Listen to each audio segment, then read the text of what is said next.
chief says all the rebels have been defeated and nearly 26 years of civil war is coming to an end. The founder of the Tamil Tigers, Velupillai Prabhakaran, vowed never to be captured alive, and the military says he may be among the dead, killed along with other top rebel leaders, including his eldest son.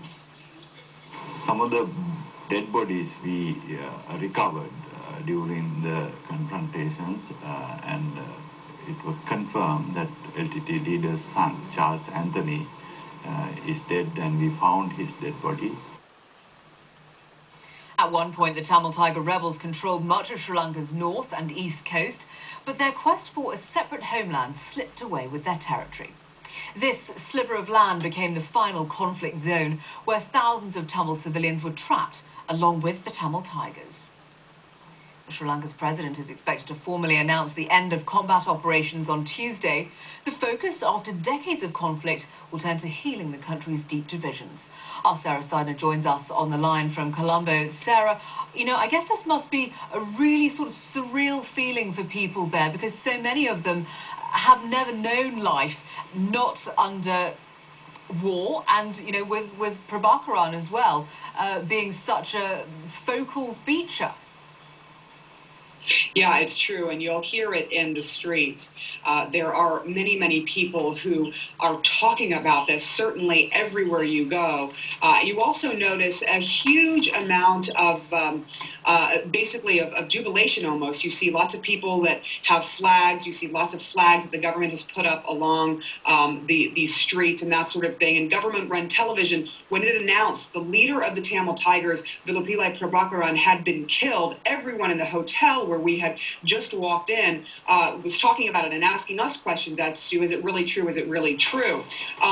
But there have been no further details since that announcement made by government-run television as to how he might have died or how the government confirmed his identity. The government website, though, we've just read it, and it says, quote, the troops militarily defeated the LTTE with all its leaders being killed this morning, it says, but it does not specifically mention Prabhakaran himself, which is a bit odd because it does mention that his son had been killed and identified. We have not ourselves been able to independently confirm that, but certainly that is what government-run television announced about a couple of hours ago. If that report is valid, it truly would be a huge victory for the Sri Lankan government in power.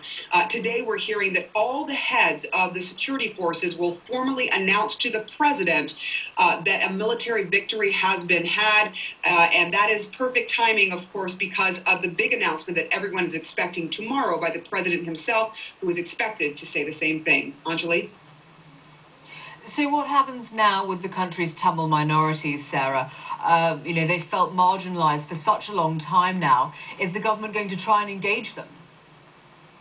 I think we're hearing from different groups and hearing from different people who are saying that they are nervous about what might happen. There's certainly so much jubilation and, in their minds, a bit of overzealousness on the part of the victors, that they're nervous. But the president himself is supposed to address Parliament. After he makes his victory announcement, he is supposed to then lay out his plan for the post-war era, so to speak. And so that plan will be heard by the Parliament and by the rest of the country. And we have heard from the government that they are looking for some sort of political solution, which is what analysts and those who have been watching this war for the past 25 years has said is the only way to keep this war from turning into a guerrilla war. And letting it stream on in that manner, that a political solution must be figured out where the Tamil minority population feels included in Sri Lanka as anyone else, as the Sinhalese majority. And so that is a very important point and something that we'll be watching tomorrow as the announcement is supposed to be made in the morning, Anjali. What about the ability for the rebels to regroup, even without Velupillai Prabhakaran? It's a question that I just can't answer, and I think a lot of people are wondering what might happen next, though we should say again that those reports have not been confirmed. We cannot get the government to confirm it, nor are we seeing it on any of the pro-rebel websites or hearing anything from the rebel side.